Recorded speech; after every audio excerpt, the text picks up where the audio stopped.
Transportation of materials in plants and animals. हम लोग पढ़ रहे थे materials in plants and animals. हमने इसके अंदर पढ़ा था कि जितने भी लिविंग ऑर्गेनिज्म हैं हमको जिंदा रहने के लिए फूड की, वाटर की और ऑक्सीजन की ज़रूरत होती है।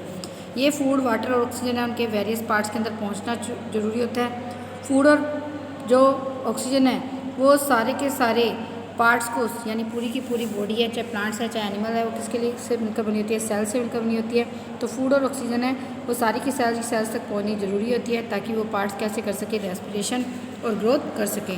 वेस्ट प्रोडक्ट है उनकी बॉडी से बाहर निकलने क्या होते हैं? ज़रूरी होते हैं। तो इसलिए ट्रांसपोर्टेशन है मटीरियल्स का प्लांट्स और एनिमल्स दोनों के अंदर क्या होता है? ज़रूरी होता है। जो प्लांट्स हैं, प्लांट्स के अंदर ट्रांसपोर्टेशन है दो तरीक़ों से होता है। दो वास्कुलर टिश्यूज़ की तरह होता है, एक तो होता है जाइलम और एक होता है फ्लोएम। जाइलम का काम क्या होता है कि जाइलम क्या करता है? वाटर और मिनरल्स है जो प्लांट्स की रूट एब्जॉर्ब करती है उसको कहाँ पर भेजने का काम करता है? स्टेम तक भेजने का काम, और लीव्स तक भेजने का काम करता है। और जो फ्लोएम होता है, फ्लोएम क्या करता है कि वो फूड है, फूड को लीव्स से, क्योंकि लीव्स के अंदर प्लांट के अंदर फूड, प्लांट का फूड लीव्स के अंदर बनता है, तो वो फूड को क्या करता है कि लीव्स से प्लांट के सारे पार्ट्स के अंदर भेजने का काम करता है। तो फ्लोएम ये काम करता है। तो वो प्रोसेस जिसके अंदर द्वारा फ्लोएम है प्लांट के सारे पार्ट तक फूड भेजता है उसको अपने क्या बोलते हैं? ट्रांसलोकेशन के नाम से जानते हैं। फिर वर्ड आया था ट्रांसपिरेशन। लार्ज क्वांटिटी के अंदर वाटर है, प्लांट्स के पार्ट है एब्जॉर्व करते हैं, प्लांट है एब्जॉर्व करता है फोटोसिंथेसिस के लिए। ये सारा का सारा वाटर है प्लांट्स यूज़ नहीं कर पाता। जो एक्सेस वाटर है वो वाटर वेपर के रूप में प्लांट की लीव से, स्टोमेटा से क्या होता है? ये बाहर निकल जाता है। तो वो प्रोसेस जिसके अंदर वाटर है वाटर वेपर्स के रूप में प्लांट से लूज़ होता है, इस प्रोसेस को अपने क्या बोलते हैं? ट्रांसपिरेशन के नाम से जानते हैं। ट्रांसपिरेशन जब होता है तो वाट लीव है, लीव से पानी बाहर निकल जाता है, इसके कारण से पानी के ऊपर क्या हो जाती है? कमी हो जाती है। इसलिए तो जो लीव्स हैं वो क्या करती है? एक सक्शन पुल, सक्शन का मतलब है खिंचाव बल, वो खिंचाव बल बनाती है जो पानी को क्या करता है कि रूट से, क्योंकि अपने ने पढ़ा था कि रूट्स के अंदर जब रूट से एयर है वाटर एब्जॉर्ब करती है तो रूट के अंदर वाटर का क्या हो जाता है कि प्रेशर है ज़्यादा बन जाता है, जिसके कारण से रूट्स क्या करती हैं कि ऊपर वाली साइड क्या करती है? पानी है उसको भेजने का काम करती है। तो वहाँ पर रूट्स तो ऊपर की साइड भेजने का काम करती है। इसके अलावा लीव्स है, लीव्स के अंदर एक सक्शन पुल बन जाता है जिसके कारण से वो वाटर को क्या करता है कि नीचे से ऊपर खींचता है। तो इसी कारण से ये फोर्स इतना ज़्यादा हाई होता है कि जिसके कारण से कि पानी है बड़े बड़े ट्रीज़ के अंदर भी क्या होता है? आराम से चढ़ जाता है। वो ये मैकेनिज़्म है जैसे अपने सक करते हैं, जैसे अगर अपने मान लो कोल्ड ड्रिंक है, कोल्ड ड्रिंक के अंदर अपने स्ट्रॉ डालते हैं तो स्ट्रॉ से अगर अपने पानी, स्ट्रॉ को अगर अपने वैसे ही कोल्ड ड्रिंक की बोतल में डाल के रखते हैं तो कुछ नहीं होता, लेकिन जैसे अपने उसको सक करते हैं, उसके अंदर से एयर सक करते हैं तो पानी क्या होता है कि बाहर अपने जो कोल्ड ड्रिंक अपने मुँह के अंदर आ जाती है। तो यही सेम ऐसा ही होता है कि पानी है ऊपर से निकल जाता है, तो जिसके कारण से पानी ऊपर से ट्रांसपिरेशन से निकलता रहता है तो लीव्स के अंदर एक सक्शन पुल बनता है जिसके कारण से वो क्या करते हैं कि पानी को, वाटर है रूट से उसको नीचे से ऊपर खींचते हैं। अगर पानी है ट्रांसपिरेशन के द्वारा बहुत जल्दी है लॉस्ट होता रहे, जितना रूट एयर से एब्जॉर्ब करती हैं उसकी बजाय, तो प्लांट सेल्स हैं वो क्या करेगी? वाटर को लूज़ कर देगी, जिसके कारण से लीव्स और फ्लावर्स क्या हो जाएंगे? मुरझा जाएंगे। इस प्रोसेस को अपने क्या बोलते हैं? विल्टिंग के नाम से जानते हैं। अब है एक्सपेरिमेंटल इन्वेस्टिगेशन में ये कह रहा है कि अपने एक पोटेड प्लांट लेते हैं, ट्रांसपिरेशन का बता रहा है, अपने एक पोटेड प्लांट लेते हैं और जो सोइल होती है पोट की, cover the soil of the pot with a polythene bag. अपने क्या करते हैं कि सोइल को अपने एक पोट से कवर कर देते, मतलब कवर है जो सोइल होती है पोट के अंदर उसको अपने क्या करते हैं? पॉलीथीन बैग से कवर कर देते हैं। पूरा का पूरा होल प्लांट है, यहाँ पर इन्होंने क्या किया? एक बेलजार से कवर कर दिया।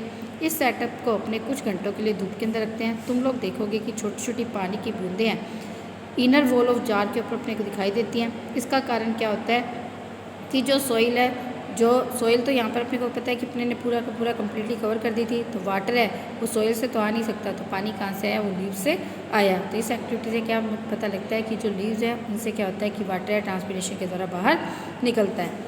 अब है एक्सपेरिमेंटल इन्वेस्टिगेशन में ये कह रहा है ट्रांसपिरेशन और लीव्स के अंदर एक बात बता रहा है कि अपने एक पोटेड प्लांट लेते हैं, इसको पानी देते हैं, अपने एक ब्रांच है, यहाँ पर आपको एक ब्रांच दिखाई दे रही है, अपने एक ब्रांच है प्लांट की पॉलीथीन बैग से कवर कर देते हैं, इसके ऊपर अपने प्लांट लगा देते हैं ए। Another remove the leaves of another branch. देखो पहले के ऊपर तो इसने क्या किया है कि एक ब्रांच है उसके अंदर लीव्स भी लगी हुई हैं, उसके ऊपर इसको लीव्स के ऊपर कवर किया। दूसरे को इसने क्या किया है कि जो अनदर ब्रांच है उसके ऊपर से इसने लीव्स को बिल्कुल रिमूव कर दिया, और फिर लीफलेस ब्रांच है इसको क्या किया कि पॉलीथीन से कवर कर दिया और इसके ऊपर मार्क किया बी।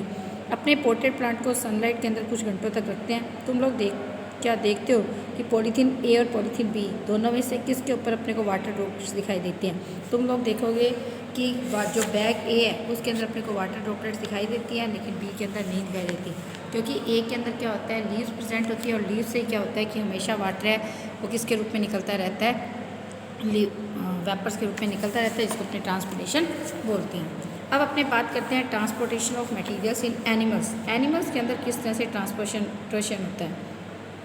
ट्रांसपोर्टेशन होता है न्यूट्रिएंट्स का, जैसे यूनिसेलुलर ऑर्गेनिज्म, वो ऑर्गेनिज्म जो एक ही सेल से मिलकर बने होते हैं उनको बोलते हैं यूनिसेलुलर ऑर्गेनिज्म, जैसे कि अमीबा, पैरामीशियम, बैक्टीरिया। तो जो ट्रांसपोर्टेशन है न्यूट्रिएंट्स का यूनिसेलुलर ऑर्गेनिज्म जैसे अमीबा, पैरामीशियम, बैक्टीरिया के अंदर बहुत ही सिंपल होता है।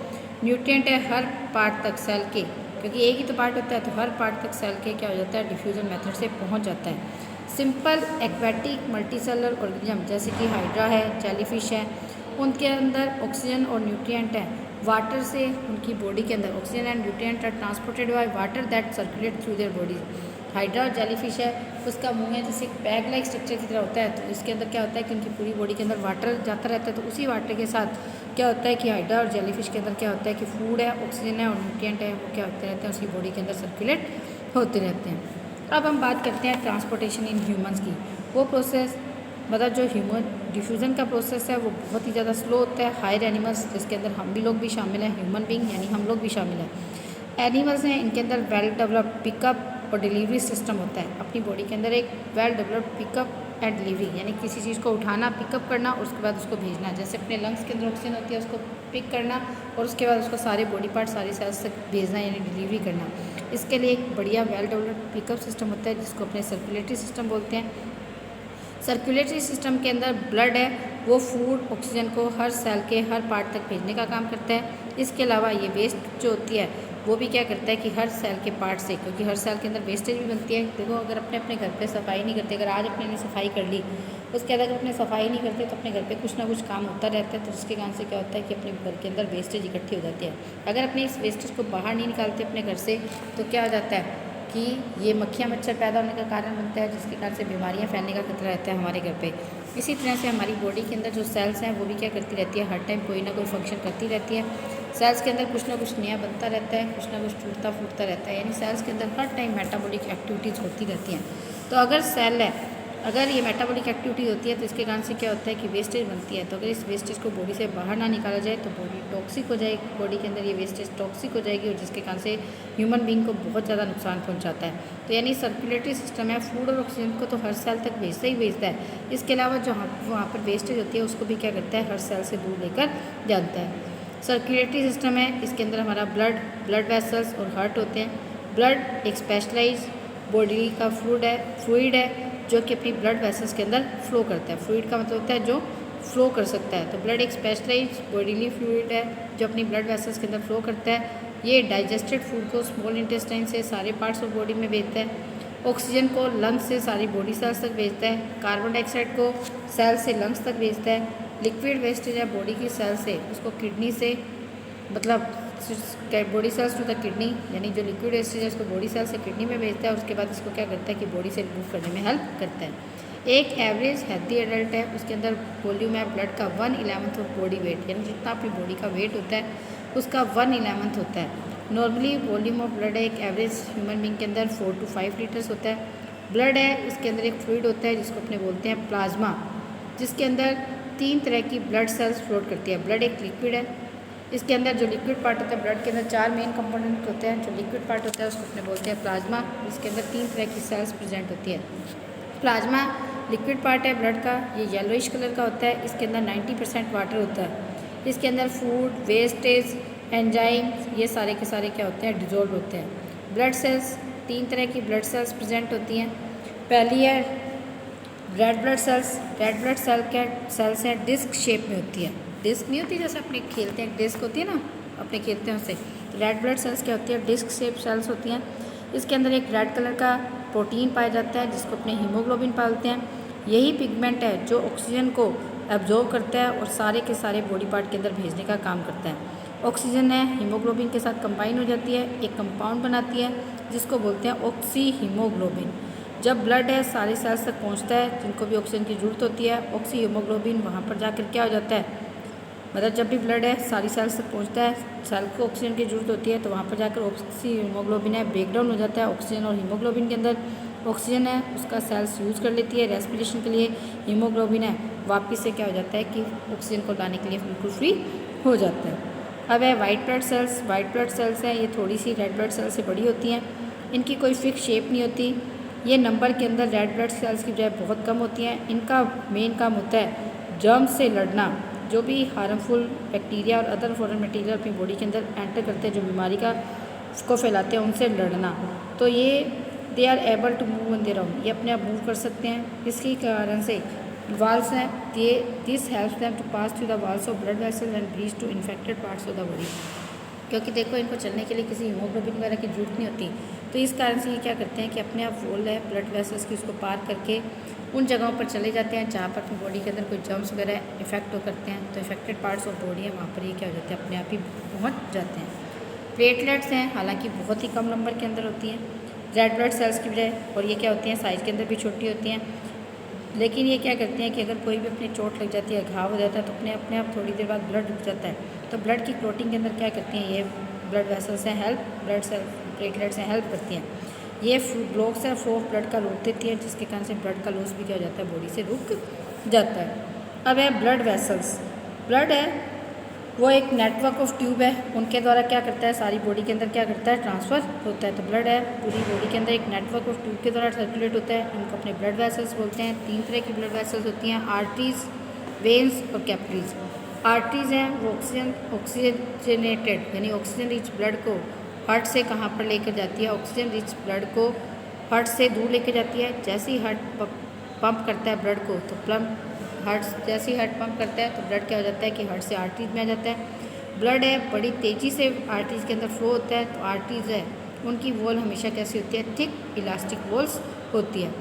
ब्लड है अगर अपनी आर्टरीज के अंदर फ्लो कर रहा है, इसके लिए अपने क्या कर सकते हैं कि अपना जो रिस्ट होता है, डॉक्टर देखते हैं ना आप अपने जो अपनी ये रिस्ट कलाई होती है यहाँ पर अपनी 2 उंगलियाँ रख कर, उसके बाद क्या करता है वो अपने बुखार को नापता है, तो अपने भी क्या कर सकते हैं कि वहाँ पर अपने ब्लड की रशिंग है वो आर्टरीज के अंदर क्या कर सकते हैं फील कर सकते हैं। जो थ्रोबिंग सेंसेशन है पल्स का जो तुम एक्चुअली मतलब फील करते हो, तो द थ्रोबिंग सेंसेशन और pulse that you can feel is actually blood rushing through the arteries, यानी जो अपने को थ्रोबिंग सेंसेशन है अपनी आर्टरीज ऊपर नीचे अपने को होती है महसूस होती है, ये वास्तव में क्या होता है कि ब्लड है अपनी आर्टरीज के अंदर फ्लो करता है, वो अपने को पता लगता है।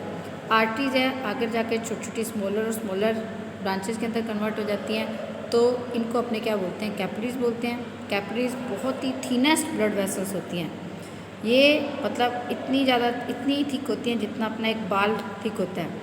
ये बहुत ही थिन वॉल्स होती हैं जिसके द्वारा ऑक्सीजन है, डाइजेस्टेड फूड है, कार्बन डाइऑक्साइड है और अदर वेस्ट प्रोडक्ट है वो ब्लड और सराउंडिंग सेल के अंदर क्या हो जाते हैं आपस में एक्सचेंज हो जाते हैं। यानी इनके अंदर ब्लड होता है, डाइजेस्टेड फूड होता है, ऑक्सीजन होता है, तो यहाँ से ये कैपिलरी से कहाँ पर एंटर कर जाता है सेल के अंदर एंटर कर जाता है। सेल के अंदर क्या होता है डाइजेस्टेड कार्बन डाइऑक्साइड होता है या अनडाइजेस्टेड फूड होता है, वेस्ट प्रोडक्ट होते हैं, वो वापस से क्या होते हैं सेल से ब्लड के अंदर कैपिलरीज के द्वारा ये एंटर करते हैं। कैपिलरीज हैं आगे जाकर वेन से जुड़ी होती हैं, वेन्स के अंदर डीऑक्सीनेटेड यानी कार्बन डाइऑक्साइड रिच ब्लड होता है जो वापस हार्ट में जाता है। वेन्स की वॉल हमेशा थिन होती हैं, इनके अंदर वॉल्व्स होते हैं जिसके कारण से ब्लड सिर्फ और सिर्फ हार्ट की तरफ जा सकता है, पीछे नहीं लौट सकता, क्योंकि अगर हार्ट के अंदर ब्लड जाएगा तभी वो साफ़ होगा। तो इस कारण से क्या होता है कि इसके अंदर वन वे होता है, यानी हार्ट क्या होता है ब्लड क्या होता है कि सिर्फ और सिर्फ वेन से कहाँ पर जाता है हार्ट की तरफ जाता है। इट्स ए फैक्ट के अंदर ये बता रहा है कि आर्टरीज हमेशा आर्टरी जो कि कार्बन डाइऑक्साइड रिच ब्लड को हार्ट से लंग्स तक लेकर जाती है वो होती है पल्मोनरी आर्टरी। नहीं तो वैसे सभी आर्टरीज के अंदर हमेशा क्या होता है प्योर ब्लड फ्लो होता है, carbon oxygen rich blood flow होता है, लेकिन आर्टरीज है कार्बन डाइऑक्साइड रिच ब्लड को हार्ट से लंग्स तक लेकर जाती है वो होती है पल्मोनरी आर्टरी।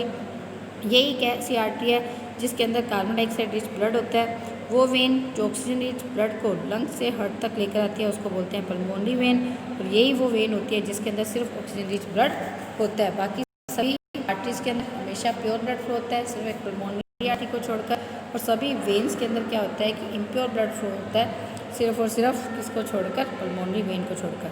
हार्ट है, हार्ट एक फिस्ट साइज यानी अपनी बंद मुट्ठी जितने साइज का मस्कुलर ऑर्गन होता है जो अपने लंग्स के बीच में सिचुएटेड होता है। ये बिल्कुल सेंट्रली प्लेस्ड होता है, लेकिन ये हमेशा मतलब अपने लंग्स अपने कहते हैं ना लेफ़्ट साइड में होता है, ऐसा नहीं होता है, ये बिल्कुल सेंटर के अंदर प्रेजेंट होता है, लेकिन ये थोड़ा सा क्या होता है कि लेफ़्ट साइड के अंदर झुका हुआ होता है।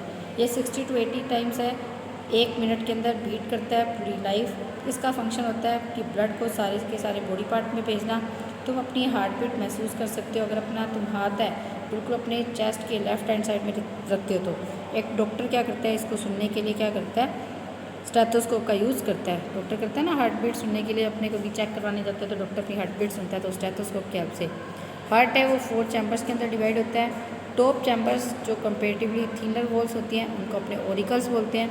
2 लोअर चैम्बर्स जिनकी वॉल्स कैसी होती है, थिकर होती है, उनको अपने क्या बोलते हैं, वेंट्रिकल्स बोलते हैं। ठीक है स्टूडेंट्स, अब अपने कल आगे कंटिन्यू करेंगे। Thank you, have a nice day.